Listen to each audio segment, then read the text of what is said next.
In the northeast of England, the CBI's annual conference was addressed by the Prime Minister. Good morning, everyone. It's fantastic to be here in Tyneside, one of the big net exporting regions in the whole of the UK. It was an orthodox start to the speech, but soon we were into more unusual territory. When presenting his 10-point plan to support businesses going greener, Mr Johnson compared himself to Moses.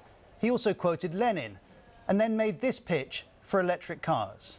EVs may not burble like sucking doves, and they may not have that rum, rum, rah, rah that you love, but they have so much torque that they move off the lights faster than a Ferrari.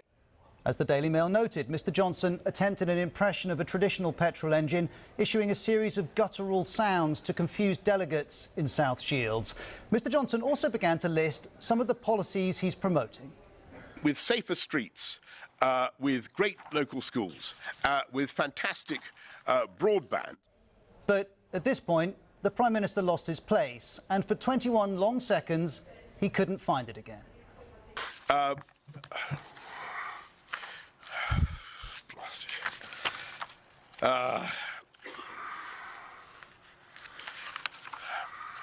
Forgive me. Forgive me.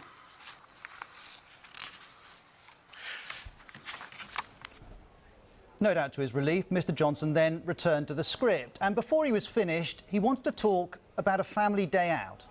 Yesterday I went, as we all must, to Peppa Pig World. I don't know if you've been to Peppa Pig World. Hands up anyone who's been to Peppa Pig World? Not many hands went up. Peppa Pig World, several hundred kilometres from South Shields. The Prime Minister went on. Peppa Pig World is very much my kind of place. It has very safe streets, discipline in schools, heavy emphasis on new mass transit systems, I noticed.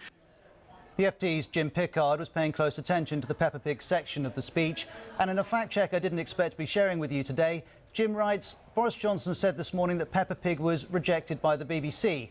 You'll be astonished to discover this is not true. And while Jim was clearing that up, it was also hard to avoid the sign behind Mr Johnson. Seize the moment, it said. And Peppa Pig World certainly did. It put out a statement welcoming the fact Mr Johnson has chosen to speak at length about his visit during today's CBI conference. Here's the Prime Minister on the day out in question. And once the speech was over, one reporter decided to ask what a lot of people were thinking. In your speech to the CBI, you lost your notes, you lost your place, you went off on a tangent about Peppa Pig. Frankly, is everything okay? I think that people got the vast majority of the points I wanted to make, and I thought it went over well. Is everything okay? The Prime Minister was asked. There are no shortage of people offering answers, not least the Prime Minister's colleagues in Downing Street. A senior source at Number 10 told the BBC business was really looking for leadership today, and it was shambolic. And the BBC's political editor Laura Kunsberg tweeted, senior Downing Street source says there's a lot of concern inside the building about the Prime Minister. It's just not working. Cabinet needs to wake up and demand serious changes, otherwise it'll keep getting worse. If they don't insist, he just won't do anything about it. The opposition Labour Party, for its part, said no one was laughing because the joke's not funny anymore. Meanwhile, business leaders were left to consider what they'd heard in the speech.